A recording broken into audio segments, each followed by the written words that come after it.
Good afternoon, students. Today I am going to start section C, which is a poem of your book, and the name of the poem is Home They Brought Her Warrior Dead.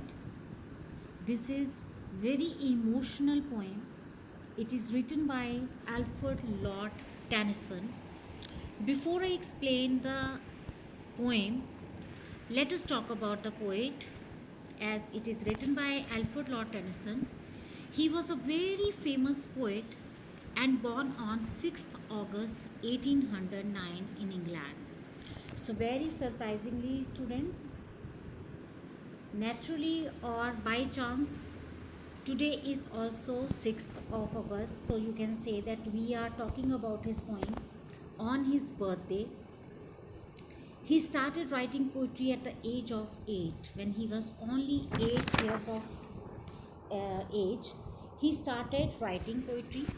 He had a very unstable childhood. Unstable childhood is called beta when the things are not running properly, when the things are not managed properly, or there is some disturbance in the life because of the parents, because of some other social issues, when the life is not smooth or when the life is not just normal like any other child.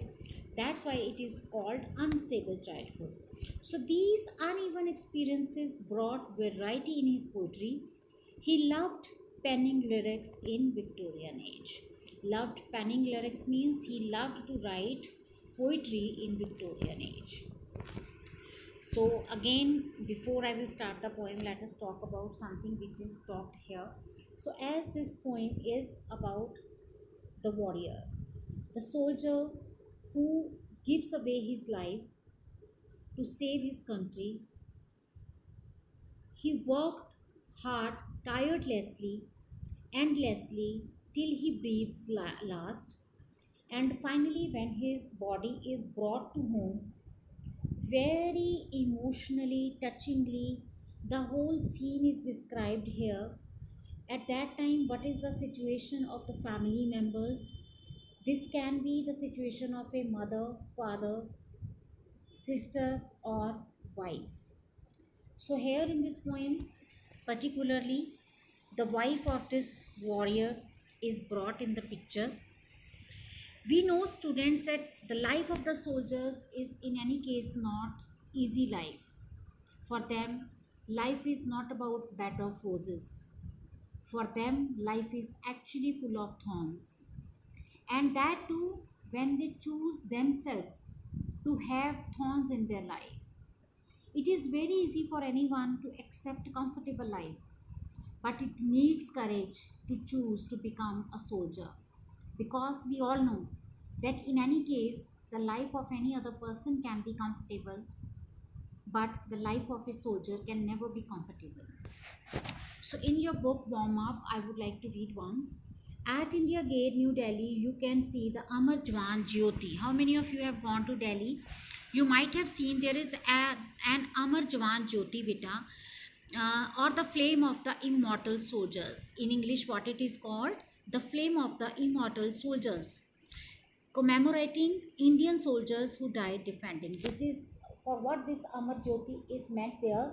Basically, it is meant to pay the tribute to those who died defending. Defending means who have, you know, hugged or kissed the death in protecting the country, in protecting their own country. So let us talk about the poem now. Once I will read the whole poem for you, afterwards I will start line wise explanation. Home they brought her warrior dead, home they brought her warrior dead. She nor swooned nor uttered cry. All her maidens watching said, she must weep or she will die. Then they praised him soft and low, called him worthy to be loved. Trust, friend, and noblest foe, yet she neither spoke nor moved. Stole a maiden from her place, lightly to the warrior stepped, took the face cloth from the face, yet she uttered, moved nor wept.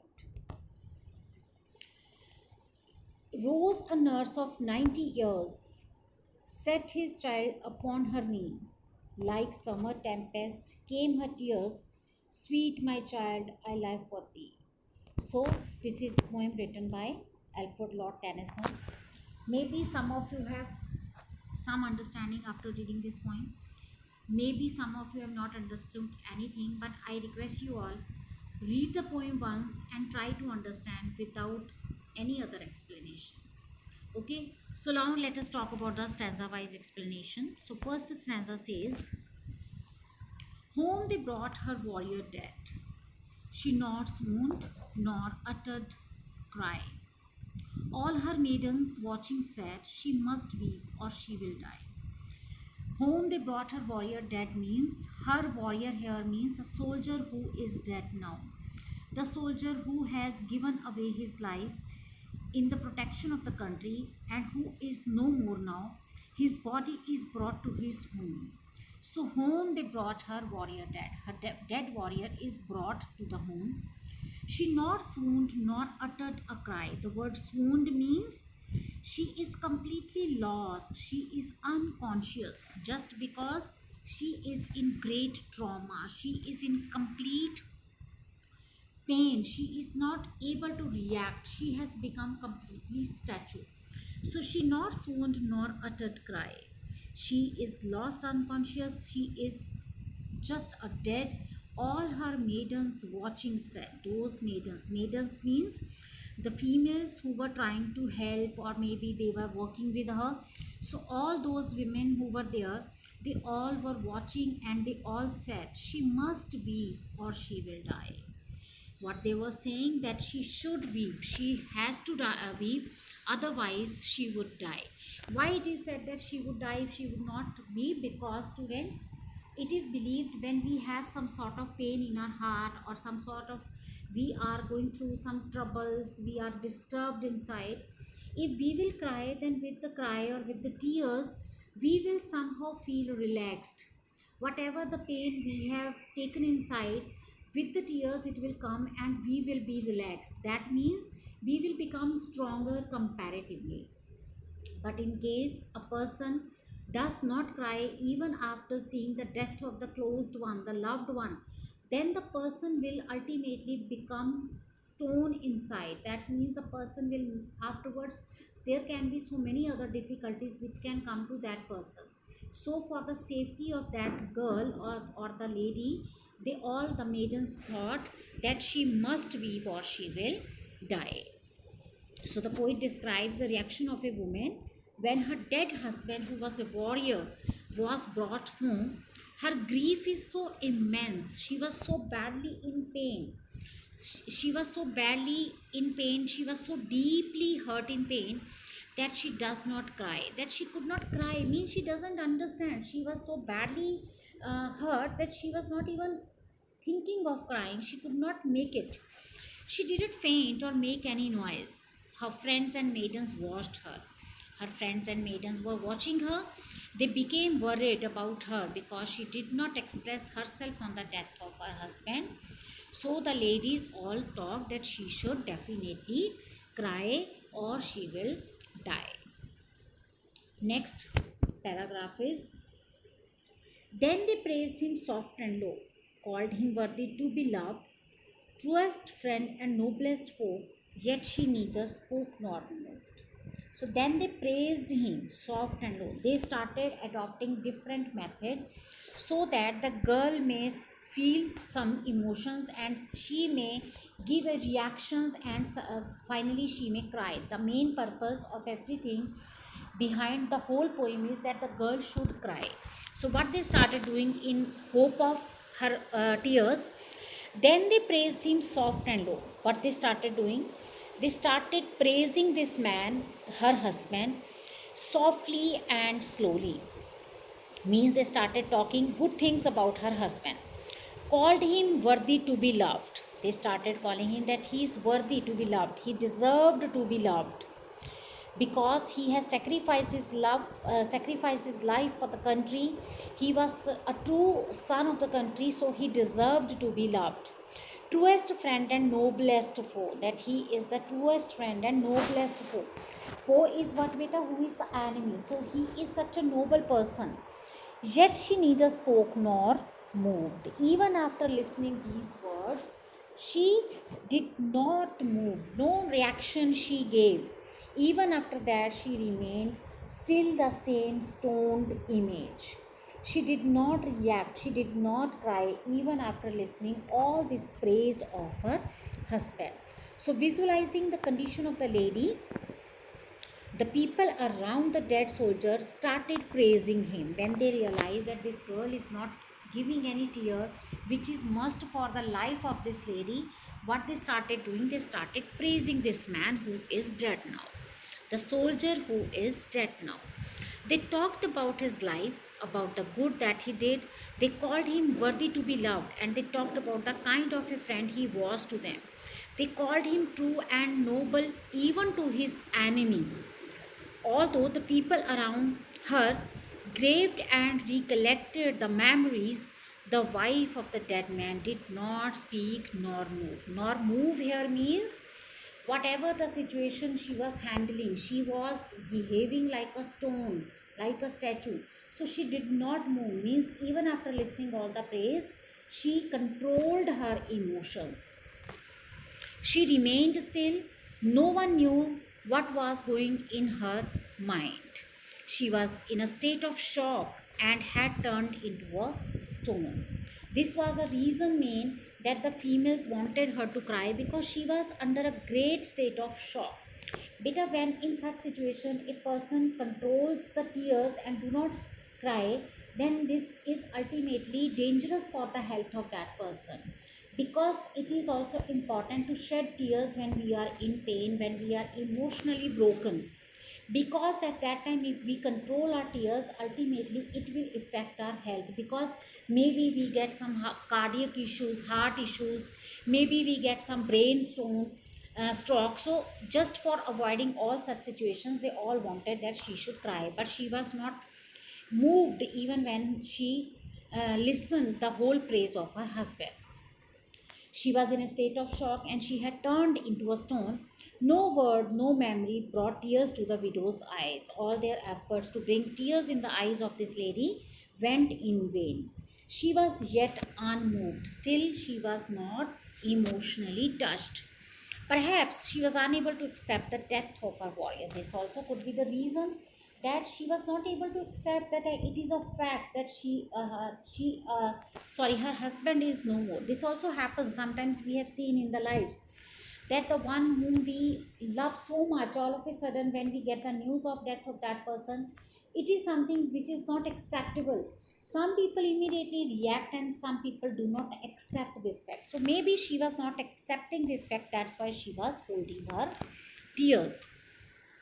Next paragraph: stole a maiden from her place, likely to the warrior's step, took the face cloth from the face, yet she neither moved nor wept. So, stole a maiden from her place. So, now what happens? One lady from that, there, she left her place. Stole a maiden means the lady who was sitting there, she left her place, she stood, likely to the warrior stepped. Stepped here means moved up to. She went to the body of that warrior, where the dead body of the warrior was kept, took the face cloth from the face.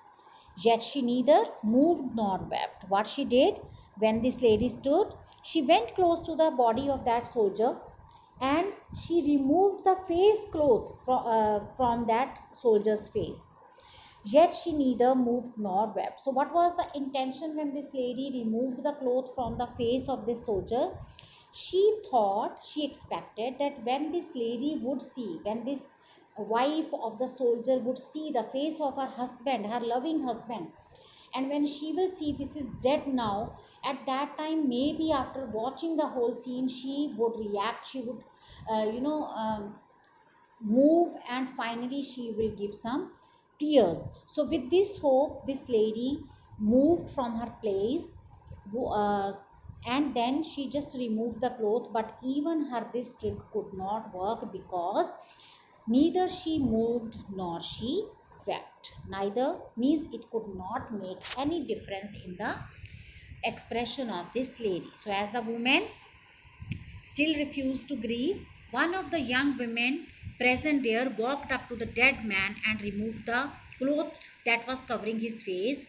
She perhaps thought that his wife was under to grieve because she still could not believe or accept that this dead man was her husband. Maybe because of that she's not accepting the reality that this body actually belongs to her husband. So with this thought that finally we should show her that face who is dead person lying here. So with this hope they just removed the cloth. This lady removed the cloth, but the people around the widow desperately wanted the woman to grieve, but the lady showcased no emotions. Showcased here means she did not express any emotions. This is a concluding stanza, last stanza or the turning stanza of the poem. Rose, a nurse of 90 years, set his child upon her knees. Like a summer tempest came her tears. Sweet my child, I live for thee. So, what happened when suddenly a lady who was 90 years, why she is called nurse here? Maybe she was a caretaker of the baby. So, Rose, a nurse of 90 years, set his child upon her knee. The child of the soldier, what she did, she kept that child in the knees of this lady. That means in the mother's womb. Like summer tempest came her tears. Summer tempest means the way during the summer season thunderstorms come very fast, very furiously, uncontrollably. So, the same way this lady started crying, Sweet my child, I live for thee. So, now this lady, when she saw the child in her lap, she became emotional. All her control finally burst into tears. All her control finally broke. And she started crying uncontrollably. So, what she said after seeing her child, Sweet my child, I live for thee. That means I have to live for you since your father is no more, since my husband is no more. The person who fought like a bravo on the border, who was a soldier of the country, is no more. And since this man was your father and he is no more, you are left alone without your father. So I have to live for you, I have to survive for you. In the last stanza, home they brought her warrior dead, the poet finally reveals to the readers the reason for the widow's silence. She had been paralyzed with her fear. She did not think about her own pain and losing her husband. Rather, she thought of her child. It was not until she saw the child's nurse set the child upon her knee that she burst into uncontrollable tears that came like a summer tempest. She had suppressed her pain. So, before this incident, she was trying to control her pain because she was so badly grief stricken that she was just thinking about her child, how to grow her child without her father or without her husband. So she was in deep pain. That's why she was not able to give any reaction. But as soon as she see the face of her child, she saw the face of her child, she suddenly lost all her control and she burst into uncontrollable tears. Then she said, Sweet my child, I live for thee. That means, although she was helpless about the life ahead after her husband death, but she wishes to make it possible because she has to live for her child. So, this is all about the poem. Let us talk about the summary of the poem once. Home they brought her warrior dead tells the story of a woman who lost her husband in battle. The poet's narration allows the reader to see the widow's reaction from the freedom perspective, from a reader perspective.